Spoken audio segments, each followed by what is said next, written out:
After training in the external arts for about 20 years, I really wanted to know what the internal arts entailed. When I came in touch and met my master, he showed me that the arts were so intricate and detailed that it was a very advanced form of combat. Later, another master made it clear to me that through training intricate movements, you train your mind to have intricate thoughts. This transformation can carry over into everything that you do in your life.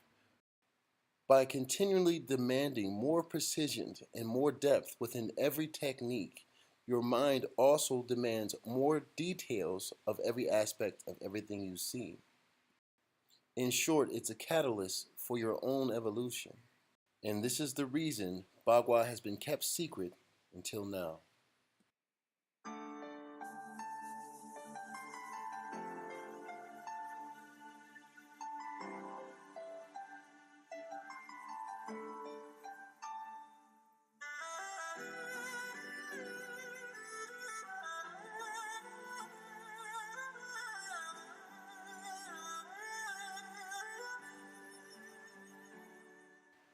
The searching palm begins with a spear hand that blocks, then turns, grabs the attack. As it pulls back, the other hand extends over, which can be a strike to the eyes or a push back in the face. Then finally, one more strike to the sternum. So first again, block. Now I'm using my weight. I'm shifting from one side to the other. Turn and grab, extend. So all of these motions you can see are from the body's turning in the legs. And then extend, one more shot to the sternum. Spear hand, grab, pull your target right into the attack, then extend and thrust forward with the palm to the sternum. Spear hand, grab, pull him into the strike, and finish him with the sternum attack. Now, while you're doing this, the weight shifts from one side to the other, but you don't want to bob. You just want to let your body glide from one place as your leg pushes and it turns the energy into your hips forward. The key to this motion is that as one hand goes forward, the other one goes back. And this is why we call it the searching palm, because the first hand searches out the danger and yanks the opponent right into the strike.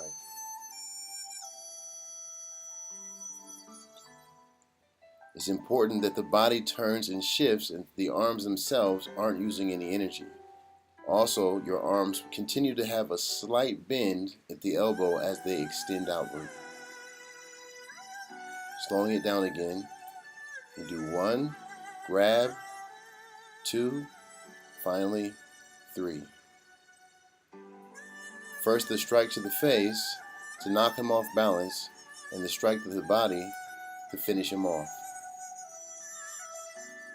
Now see, all of this energy is actually being transferred from the legs through the core, and my hands simply have to ride on the turn of my hips.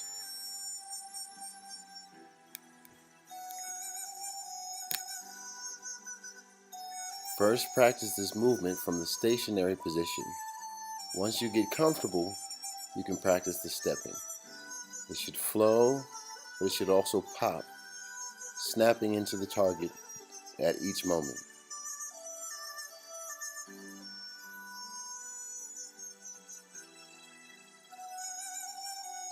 With the step, the spear hand goes forward. As we pull back, we step forward into a full step and then complete it with a half step. So it's 1, grab and pull. While you pull him into the target, you step forward at him, knocking him off balance. Then strike the center and knock him down. Pull back, block, strike, and finish. Remember, that's an eye gouge that you're pulling him into. We can use it also as a good head strike.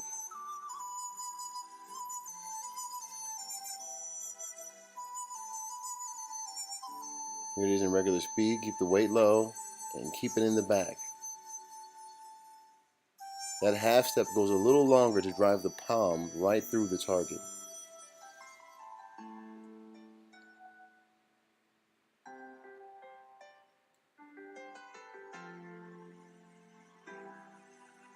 This is one of the 64 palms, and you'll see that it has many variations with the footwork. But first, we practice the full motion, which involves a full step and then a half step.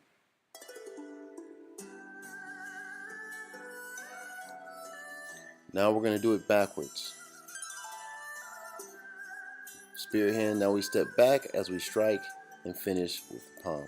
Step back, strike, palm. So you step back as we do the piercing to the eyes. First block, then step back and strike, pull him into the target, and finish him.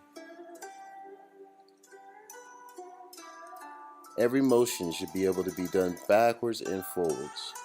It's tricky at first, but it's necessary. You want every motion to be fluid and have lots of options.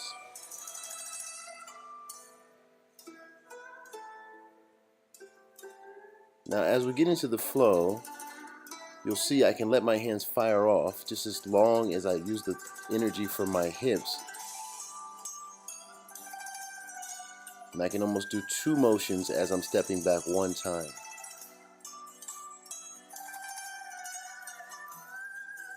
In reality, when we do these movements, though they must be precise, they must remain lively and fluid.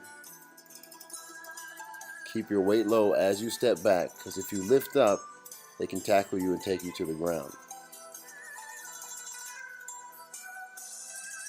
You want to move back, but still maintain your stopping power by staying low.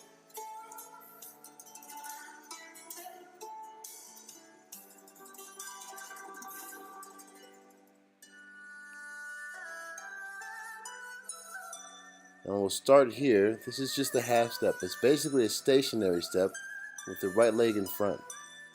And my legs, they stay lively, so they allow me to drive through the target. So I block, pull him in, and strike.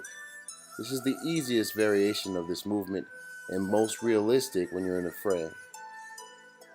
Here we go with clockwork. Moving in a circle, I continue to do the half step.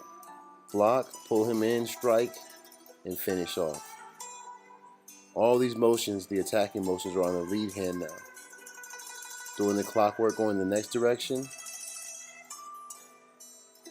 This teaches you to step slightly to the side or backwards as somebody with aggressive energy is coming at you.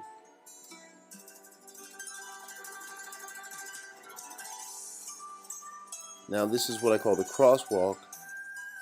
We're doing the full motion again, except we change directions. So we go to the side, block, strike, and finish. Side, block, strike, and finish. That side motion is a low parry, high parry, then the finish. It's just a variation of the zigzag step that we did in the basic video. Next, you will see the zigzag step. Here it is with the zigzag. So first I block low, then parry high, strike, finish. Block low, parry high, strike, finish.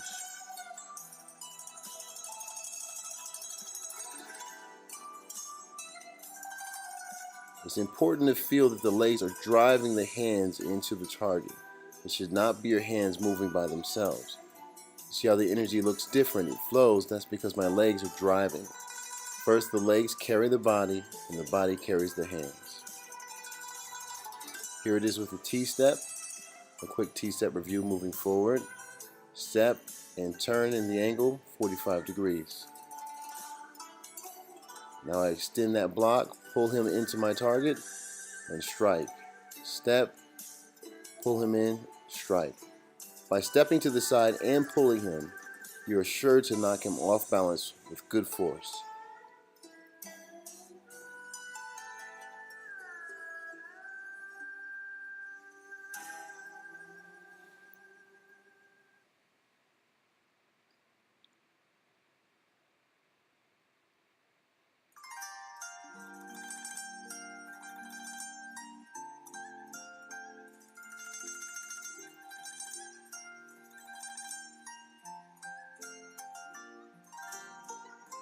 It's important to use the right angling to knock him off balance.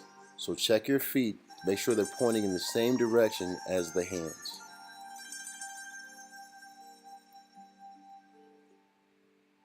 Here it is with the bi-step. This is basically the same motion, but you'll see that the bi-step allows you to turn into your target. This allows for more options both before and after the attack. So I still use my same parry with a bi-step. Then I pull him in and I turn as I finish. Once again, remember, you're not turning at the knee, but you're turning at the waist, so there's no pressure on the knee. If you feel pressure on the knee, slow down, raise your stance, and do it right.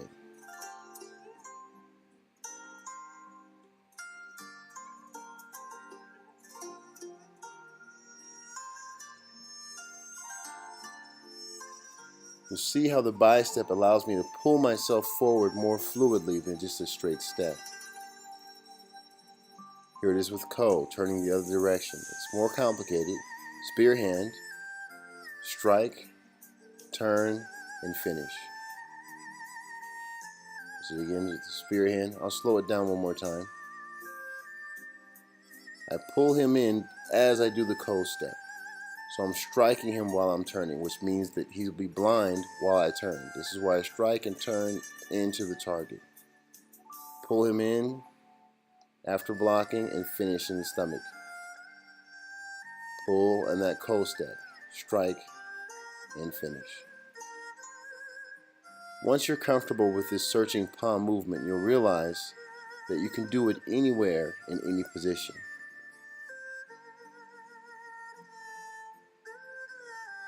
Now the multi-step. This means every time I do a hand motion, I'm doing a stepping motion. Watch those ankles. 45, 1, 3. 1, 2, 3. And you'll see that now I can finish with the palm strike with the other leg in front. Once you understand how the energy is created, either hand at any time is just fine. Here it is doing the fluid walking. Remember, the multi-step should be able to be done continuously. And you can hold a movement, hold an arm movement, or strike how you see fit. The movement needs to fit the situation. The multi-step always leads into free stepping. So once you understand your stepping and your searching palm, now let it continue to flow. Keep your weight low, let your steps move, and keep repeating that pattern until it's no longer a pattern.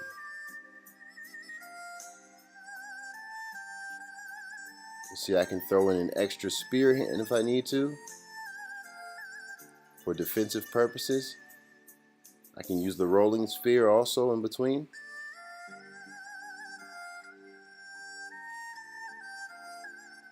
This is getting to the habit of understanding that any movement can be done at any given time. Don't let your feet get caught up. Your feet are guiding your hands so that your hands won't get caught up. And now you should almost start to flow like a snake, or as a lot of people would say, a dragon. Changing directions for multiple opponents, and you could do this same strike for any situation.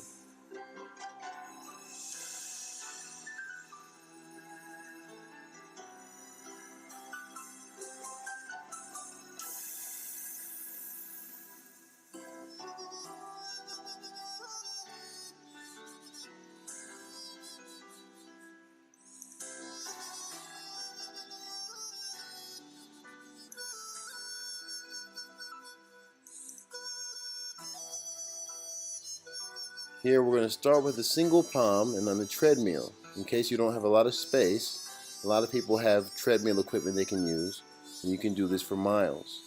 You can actually gauge and count, but for this movement I keep my weight low, let my leg drive my hand, and so your hand is connected to your foot. This is the half step. Your hand and your foot are connected, your elbows and your knees are connected, and your hips and shoulders are connected. So no matter how much space you have, keep the same rules. Legs carry the body, and the body carries the hands. Now I'm doing the beginning of the spear, just the very first motion, pulling him into my strike. And Here we can do the whole full motion, watching the footwork.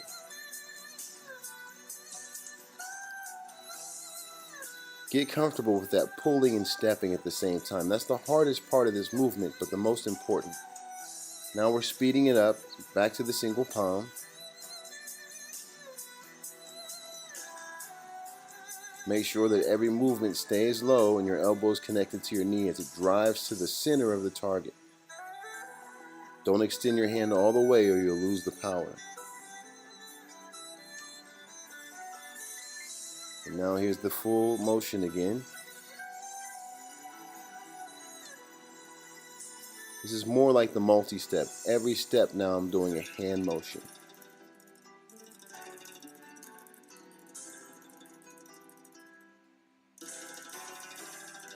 Make sure it pops every step. This is creating that habit that the hands are actually guided by the feet every single move.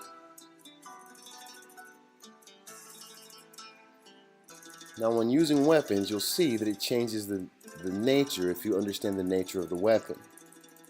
But we're doing the same motion. Still the searching palm. So first I extend, pull him into it, and extend again. Block, strike, strike. This basically, you can see that after I strike, I pull the knife out of him and then put it in another spot. And you'll see I use a small, slight bi-step to pull me into the target quickly. Move around, stay free, and make sure you can do it from any position and any angle.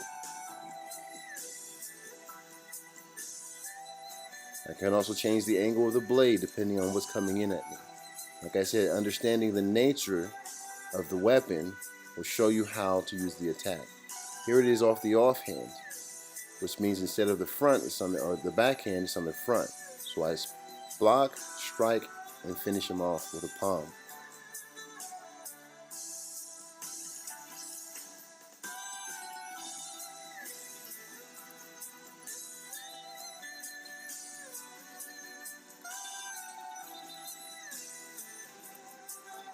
Now with the stick, same motion. I extend that first, but as the hand twists, because my palm's facing upward, I also want my stick to face upward. And this lets me roll it down into the attack for the final palm. Each weapon has a different song that it sings, and you want to know the language of the weapon. Don't just force it. The stick benefits from slight turning angles and little vortexes, and you want to keep that as you use your strikes. All this is still the searching palm.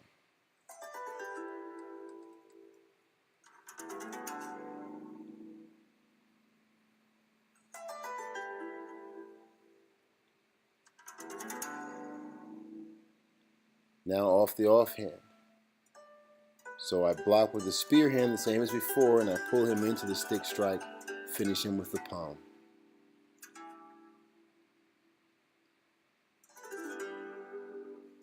And here it is with nunchucks. The nunchucks have a very different rhythm because you can't stop with them. So you have to put it to the side of the body as not to hit yourself. Then as you step forward, you get a chance for another strike. I could use my palm, but it's best to just use the chuck and keep it swinging.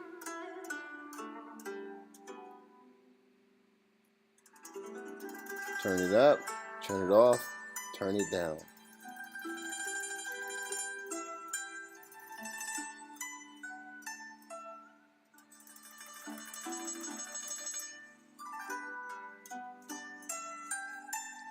If you know the chucks, you know that you got to keep them moving so that you're not vulnerable. From the other side, keeping the weight low. Watch the range. Upward block, downward strike. And as with any move, you really want to try it with anything. Right? This is still the same searching palm. I call it searching for ankles, because you could do it with basketball too. And I'm not a baller, but in the same account, just by grabbing a basketball and practicing this step, it can show me more secrets about the original movement. And so I'll do this searching palm and all of the palms in every move, swinging hands, with anything. You can do it with Legos. There's something that it might tell you.